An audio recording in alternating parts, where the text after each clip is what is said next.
L'étude de Gargantua selon les règles de ses précepteurs sophistes. Chapitre 21.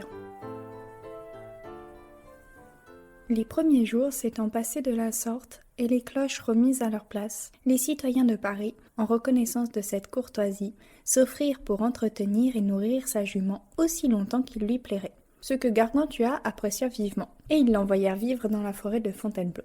Je pense qu'elle ne doit plus y être à présent. Après cela, il souhaita de tout cœur se livrer à l'étude en s'en remettant à Ponocrate. Mais celui-ci, pour commencer, lui ordonna de se comporter selon sa méthode habituelle, afin de savoir par quel processus, et en un temps si long, ses anciens précepteurs l'avaient rendu si sot, niais et ignorant.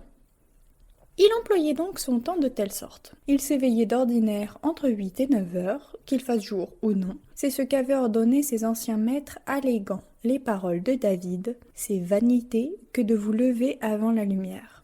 Puis il gambadait, sautillait, se vautrait sur la paillasse un bon moment pour mieux ragaillardir ses esprits animaux.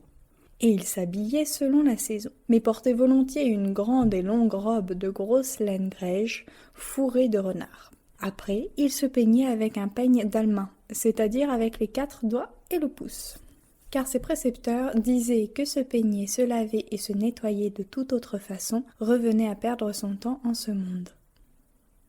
Puis il fiantait, pissait, se raclait la gorge, rôtait, pétait, bâillait, crachait, toussait, sanglotait, éternuait, se mouchait en archidiacre, et, pour combattre la rosée et le mauvais air, il déjeunait de belles tripes frites, de belles grillades, de beaux jambons, de belles pièces de chevreau, et de forces tartines matutinales.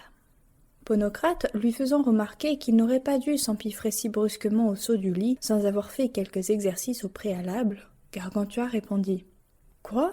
N'ai-je pas fait suffisamment d'exercices ? Je me suis vautré 6 ou 7 tours à travers le lit avant de me lever. N'est-ce pas assez ?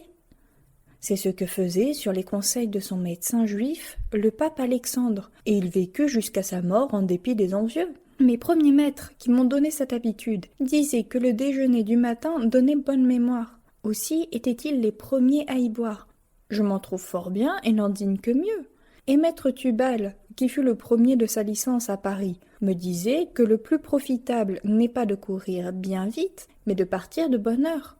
Aussi, la bonne santé intégrale de notre humanité, ce n'est pas de boire des tas, comme les cannes, mais c'est bien de boire matin, d'où le verset « Lever matin, ce n'est pas bonheur, boire matin, c'est bien meilleur ».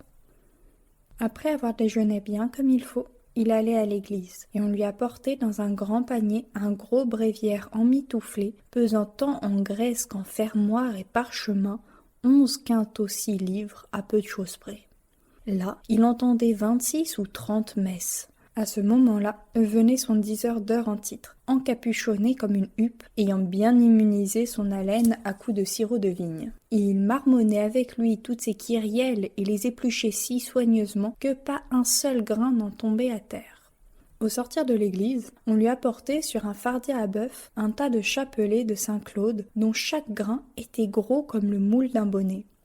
Et, en se promenant à travers les cloîtres, les galeries et le jardin, il en disait plus que 16 ermites. Puis il étudiait pendant une méchante demi-heure, les yeux assis sur le livre, mais comme dit le comique, son âme était à la cuisine. Pissant donc en pleine urinoir, il s'asseyait à table et, parce qu'il était d'une nature flegmatique, commençait son repas par quelques douzaines de jambons, 2 langues de bœuf fumé, de boutargues, d'andouilles et d'autres avant-coureurs de vin. Pendant ce temps, 4 de ses gens, l'un après l'autre, lui jetaient dans la bouche, sans interruption, de la moutarde à pleine pelletée. Puis il buvait un horrifique trait de vin blanc pour se soulager les rognons. Après, il mangeait, selon la saison, des plats à la mesure de son appétit, et cessait de manger quand le ventre lui tirait. En matière de boisson, il ne connaissait ni fin ni règle, car il disait que les limites et les bornes du boire apparaissaient quand le liège des pantoufles du buveur s'enflait d'un demi-pied en hauteur.